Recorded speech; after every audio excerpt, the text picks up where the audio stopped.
And let's talk about two aspects of what Steve's talking about. First of all, let's talk about how a girl is put together by God and how that differs from guys. And then I want to talk about what you've got in your book, the private wars that women face in our society today. Let's talk about, I love the way you talk about how God created what happened in the Garden of Eden and so on. I think it's fascinating. It was one of the best things I read, just if you'd share that with us. Sure. When God created Adam, He created him as the progenitor of the human race. So He had to place something special in Adam that would inspire him to want to fulfill the commandment to be fruitful and multiply, which basically meant have sex, make babies. And so God placed visual stimulation in man. And then when God created Eve and brought her to Him, He took one look at her and went, "Whoa, man!" And that's how woman got her name, woman.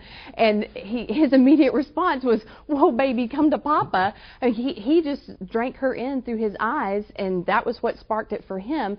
But now the woman, God placed something different in. The woman is responsible for nurturing and caring for the human race, and therefore He gave her the heart of a nurturer.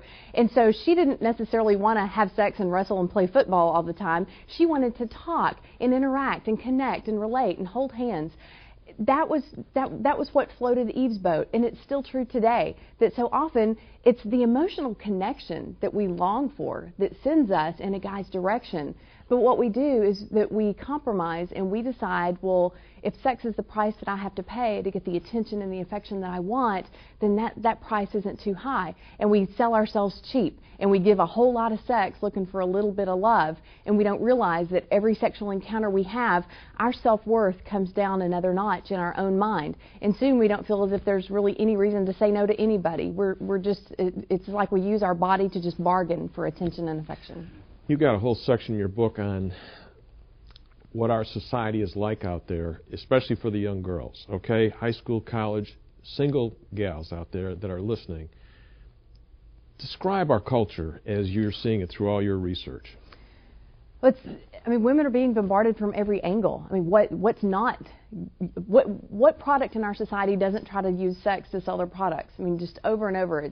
It's car wax. It's doll strollers. It's like everything that uses some form of sexualizing women to sell their products. And so women begin to believe that as a female, I must be a sexual object, that we start looking at ourselves the same way the culture portrays us. And so whether it's magazines or movies or music or the internet, and just from all angles, there are very few voices in our culture teaching us how to behave and to see ourselves as women of character and honor and dignity and integrity, and how to hold our standards high and how to expect people to treat us. And what we fail to understand is that we teach people how to treat us. And when we lower our own standards, we're basically inviting people to just use us as doormats. And so often that turns into a sexual doormat of just, hey, I'm here, I can be used for your sexual pleasure.